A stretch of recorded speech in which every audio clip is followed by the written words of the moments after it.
小伙伴们，我又拿到好东西啦！那这是刚刚发布的 MacBook Air。这期视频出来之前，第一批小伙伴应该都已经用上了吧？不过没关系，这期视频就不聊那么多硬性能了。虽然听起来有点离谱，但是用了几天新的 MacBook Air 之后，我打算把 MacBook Pro 给换掉。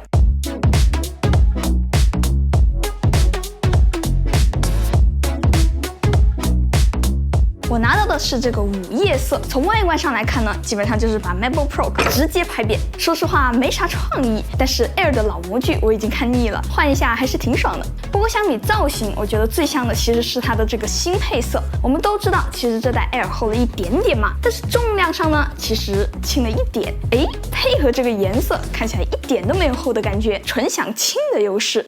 而且实际拿到手上的时候，做工是真的摸得出来的，整台电脑是真的结实，该活动的地方超级丝滑，不该动的地方呢又很坚固，有种黑曜石砧板的感觉。但是这里是不是母公司上身了？用显微镜都觉得锋利，有某台机的味道了哦。不过好看的代价就是有一点点沾指纹，每次用完之后都有俩酒窝，难受。小伙伴们觉得这次的4种配色哪种最好看呢？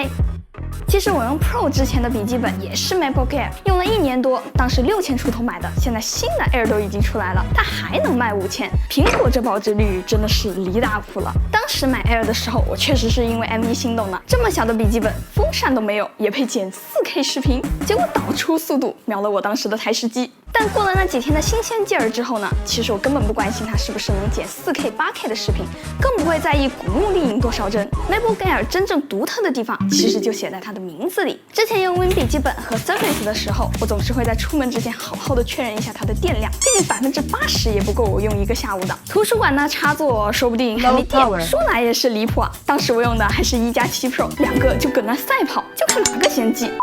而且出于对于 Windows 触控板的信任，我永远都会带上手表，然后找一个不反光的角落好好用电脑。但是对于 M 时代的 Air 来说 ，M 系列芯片就是绝杀。如果说我日常码字，开3-4个程序，功耗也就7瓦左右，这不比8 Gen 1还低。如果我开着屏幕摸鱼，最低甚至只有不到4瓦，用起来感觉就跟核能似的，经常能用上好几天不充电。苹果这块触控板一旦习惯之后，别说出门不用带鼠标了，你给我鼠标我都不想用。举个例子 ，Win 如果要选择一段文字，就得按住左键拖动，或者是碰一下松开再拖动。Air 只需要用一点力就可以选上啦。而且每一台 Air 的屏幕都是有防眩光涂层的，对比一下，大概效果就是这样。试一下这个极限环境啊！现在室外气温37度，太阳超级大。那这个时候一样能看得清这个屏幕，就很夸张。它也不会像磨砂屏那样损失清晰度，所以 Air 的屏幕看起来会很锐利。这些特点加起来，让我每次有需要带它出门的时候，就完全不会有心理负担，直接合上揣包里走人。但是这就有一个问题了，可是这些要求上一代的 MacBook Air 已经完成了呀，那新的 MacBook Air 还咋办呀？我们一起来看看。因为这期视频隔得够长啊，我这段时间使用下来呢，还发现一些其他的问题。首先这个 Air 它没有高刷，但是从 Pro 换过来我真的没有什么落差感，可能是因为 Pro 的高刷也是自适应的原因吧。然后呢，它这个新的 MacBook Air 啊，它的后面是要比上一代薄的，然后前面的话是要比上一代厚的。这里还有一个缺点啊，这个 Type-C 口附近相当容易掉漆，我的这个呢现在就已经有点花了，所以说买深色的要注意喽。M2 最极限的时候，比如跑 Cinebench 也就30瓦的功率，还持续不了几秒，充电速度倒是真超速了。现在虽然送的是个30瓦的充电头，实际上用 MacBook Pro 的充电器吸上高贵的 MagSafe 一充，70瓦都没有问题，半个小时左右就能充50%的电，又能用上7-8个小时。而且 Air 本身就已经很可怜的2个 Type-C 口终于解放出来了，现在你就可以接更多的大厂了呢。等一下，谁家正好会有一个 MacBook Pro 的充电器啊？ I am。要换成67瓦的充电器，那可是要加钱的，这可太环保了吧！硬性能方面其实区别并不是很大，我这台是8G 的版本，之前那台是8G 的 Air。根据我的经验啊，只要不是剪辑复杂的视频，1年用下来，之前担心的杀后台、开多罗赫卡等等的问题，基本上没有遇到过吧。剪视频的时候有时候会卡，其他时候基本都很流畅。不过听说一开始有很多人担心 M1 疯狂独显硬盘，后来苹果就把 Swap 的调度修改了，试了一下之前的工程，播放起来确实比较容易内存爆红，有没有小伙伴知道是啥情况呢？也可以在评论区里面告诉我一下。如果按现在的这个表现的话，剪视频还是得上个16G 的。我试了一下导出最近的一个工程，里面包含一些 Fusion 特效，4K 60帧的 H265、H264 的视频，总时间22分钟，比上一代快了7分钟。考虑到内存总是发黄，要是内存再大一些的话，估计还能再快不少。不过不要有不切实际的幻想，跟 M1 Max 的差距是巨大的 ，Air 就是 Air 了。Cinebench 的跑分 ，M1 跑分6800分 ，M2 8300分，峰值性能确实还是有些差距的哦。对于担心性能的小伙伴，日常使用基本不用担心，甚至我用的这段时间下来，绝大部分时候这电脑还没有 iPhone 热。换了模具之后，原本在这个地方的扬声器挪到了转轴这里，说是变成了4扬声器，2高2低，很难说它是不是变好了。首先立体声的声场会小不少，中高频的细节也比上代略少，但是整体来说更饱满，层次分明一些。怎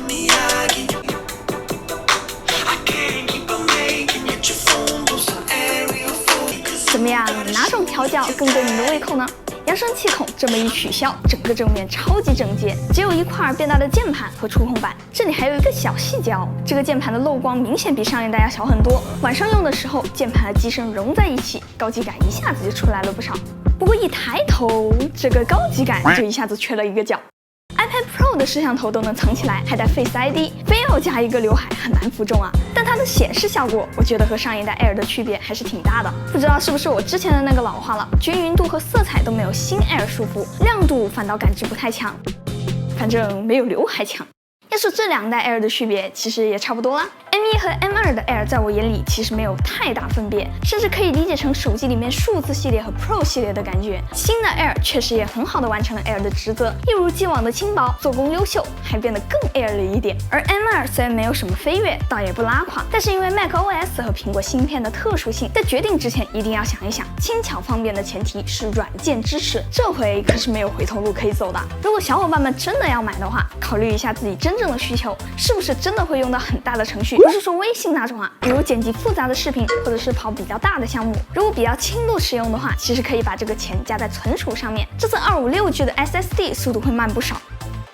全都要，也不是不行，但是16G 和512G 都要的话，那就是12499了，再点个10核心就要13399了。我哥说的16寸 Pro 也就贵几百块钱，M1 Pro 的起步价也是15000，这2台各种配置都要高太多了。要是追求性能，不如上这种。至于 M1 还是 M2，虽然个人很喜欢这个新模具，但是如果完全不感冒的话，不如把省下来的1500块钱加在 M1 的 Air 上面，这倒也是个不错的选择。